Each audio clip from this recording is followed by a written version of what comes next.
அனைவருக்கும் வணக்கம். மகர ராசினியர்களுக்கு நிகழ இருக்கும் அக்ஷய திருதியான இன்றைய தினம் என்ன மாதிரியான நன்மைகள் எல்லாம் ஏற்பட இருக்கு, கிரக நிலைகளின் ரீதியாக அமையிருக்கும், சாதகங்கள் என்ன, பாதகங்கள் என்ன, மேலும் என்ன மாதிரியான முன்னேற்றங்கள் எல்லாம் உங்களுடைய வாழ்வில் ஏற்பட இருக்குது. குறிப்பா மகர ராசினியர்களுக்கு இன்றைய நாள்ல கிரகங்களுடைய சஞ்சார நிலைகள் என்ன என்று பார்க்கும்போது உங்களுடைய ராசிக்கு பூர்வ புண்ணிய புத்திரஸ்தானத்தில் குரு பகவான் சஞ்சரிக்கிறாருங்க. 2ஆம் இடத்தில் சனி பகவான், உங்களுடைய ராசிக்கு 3ஆம் இடத்தில் ராகுவும் சஞ்சரிக்காங்க.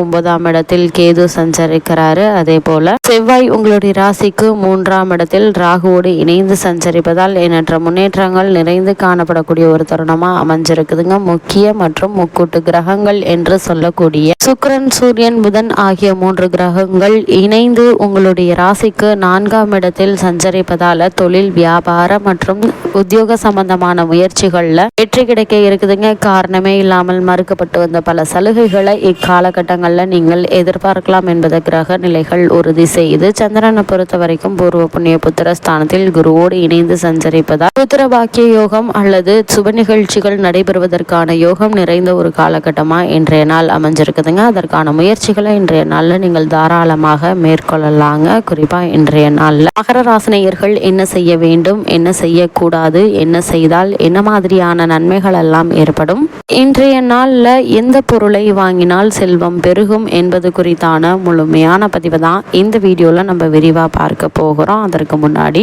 அக்ஷய திருதியை பற்றி சற்று விரிவாக தெரிந்து கொள்வோம். சித்திரை மாதத்தில் வளர்பிறை காலத்தில் வரும் திருதியை அட்சய திருதியை எனப்படுது. அட்சயம் என்றால் வளர்வது என்ற பொருள். அக்ஷய திருதியை என்று நாம் என்ன பொருள் வாங்கினாலும் அது பல்மடங்கு வளரும். ஆனால் அக்ஷய திருதியை அல்ல குறையாமல் செல்வத்தை அள்ளி தரும் சிறப்பு மிக்க திருநாள் என்று போற்றப்படுது. அக்ஷய திருதியை அன்று ஏழைகளுக்கு தானம் செய்தால் அது பல மடங்கு புண்ணியத்தை தரும் என்று கூறப்படுகிறது. இந்த நாளில் செய்யப்படும் பிதுர் தர்ப்பணம் பல தலைமுறைகளுக்கு முன் வாழ்ந்த மூதாதையர்களுக்கும் சென்றடையும் என்றும் கூறப்படுகிறது. அக்ஷய திருதியை அன்று ஏழைகளுக்கு தானம் செய்தால் அது பல மடங்கு புண்ணியத்தை தரும் என்று கூறப்படுகிறது. அந்த நாளில் செய்யப்படும் பிதுர் தர்ப்பணம் பல தலைமுறைகளுக்கு முன் வாழ்ந்த மூதாதையர்களுக்கும் சென்றடையும் என்று கூறப்படுகிறது. அதே நேரத்தில் பிதுர் தர்ப்பணம் செய்பவர்களுக்கு வறுமை நீங்கி வளமான வாழ்வு அமையும். அக்ஷய திருதியை அன்று பிறருக்கு பானகம் மற்றும் நீர்மோர் வழங்குவது சிறப்பு.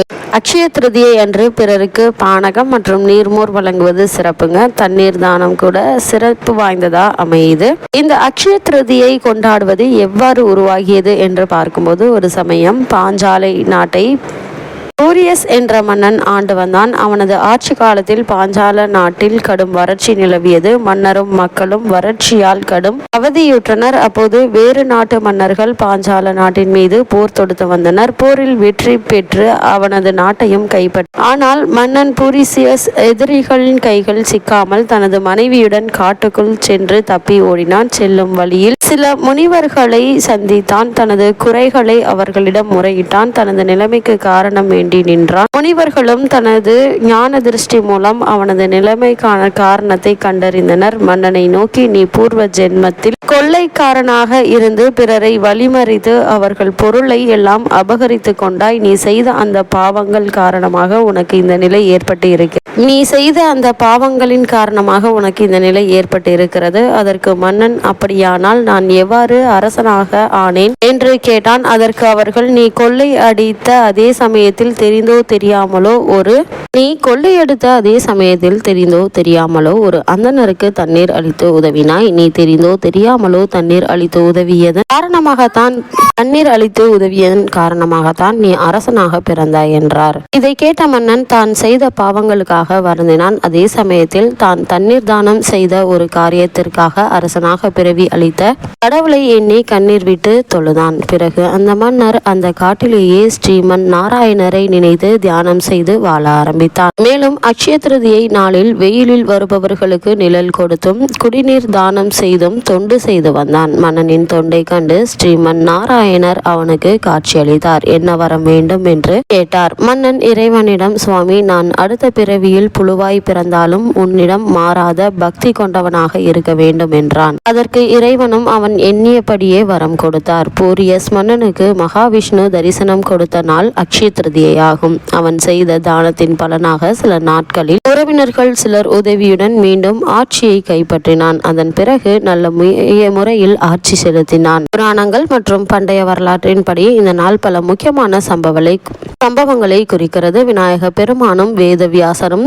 இதிகாசமான மகாபாரதத்தை இந்த நாளில்தான் எழுதினார்கள். இந்த நாள் விஷ்ணுவின் 6வது அவதாரமான பரசுராமரின் பிறந்த நாளாகவும் கொண்டாடப்படுகிறது. இந்த நாளில் அன்னபூரணி தேவி பிறந்தாள். இந்த நாளில் கிருஷ்ணர் தனது உதவிக்காக வந்த தனது ஏழை நண்பரான சுதாமனுக்கு செல்வத்தையும் பண ஆதாயங்களையும் வழங்கினார். மகாபாரதத்தின்படி இந்த நாளில் கிருஷ்ணர் பாண்டவர்கள் வனவாசத்தில் இருந்தபோது அவர்களுக்கு அக்ஷய பாத்திரத்தை வழங்கினார். அவர்களை ஒருபோதும் பசியடைய செய்யாத வரம் பெற்ற அளவிலான உணவை தொடர்ந்து உற்பத்தி செய்யும் இந்த கிண்ணத்தை அவர்களுக்கு அருளினார். இந்த நாளில் கங்கை நதி வானத்திலிருந்து பூமியில் இறங்கியது. இந்த நாளில்தான் குபேரர் லட்சுமி தேவியை வழிபட்டார். இதனால் கடவுளின் பொருளாளர் பதவி வழங்கப்பட்டது.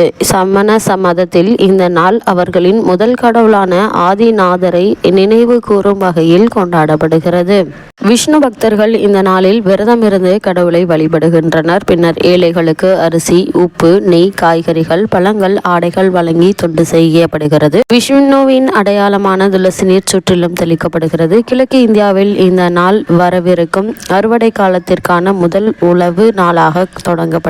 மேலும் தொழிலதிபர்களுக்கு அடுத்த நிதியாண்டுக்கான புதிய தணிக்கை புத்தகத்தை தொடங்கும் முன் விநாயக பெருமானையும் லட்சுமி தேவியையும் வழிபடுகின்றனர். இது கல்கத்தா என்றும் அழைக்கப்படுகிறது. இந்நாளில் ஏராளமானோர் தங்கம் மற்றும் தங்க நகைகளை வாங்குகின்றனர். தங்கம் அதிர்ஷ்டம் மற்றும் செல்வத்தின் அடையாளமாக இருப்பதால் இந்த நாளில் இதை வாங்குவது புனிதமாக கருதப்படுகிறது. இந்த நாளில் புதிய தொழில் முயற்சிகள், கட்டுமான பணிகள் இந்த நாளில் தொடங்குங்கள். அதே போல மற்ற சடங்குகளில் கங்கையில் புனித நீராடுதல், புனித நெருப்பில் பார்லியை சமர்ப்பித்தல், அது மட்டுமில்லாமல் பகவான் கிருஷ்ணரின் பக்தர்கள் இந்த நாளில் சந்தனத்தால் கடவுளுக்கு அபிஷேகம் செய்கிறார்கள். இவ்வாறு செய்தால் அந்த நபர் இறந்த பிறகு சொர்க்கத்தை அடைவார் என்றும் நம்பப்படுகிறது. இந்த அக்ஷய திருதியான இன்றைய தினத்துல என்ன செய்ய வேண்டும் என்று பார்க்கும்போது, அக்ஷய திருதியை என்று அதிகாலையே எழுந்து நீராடிவிட்டு பூஜை அறையில் கோலமிட வேண்டும். அதன் மேல் வாழை இலை ஒன்றினை வைத்து இலையின் நடுவே கொஞ்சம் பச்சரிசியை பரப்பி அதன் மேல் ஒரு செம்பில் நீர்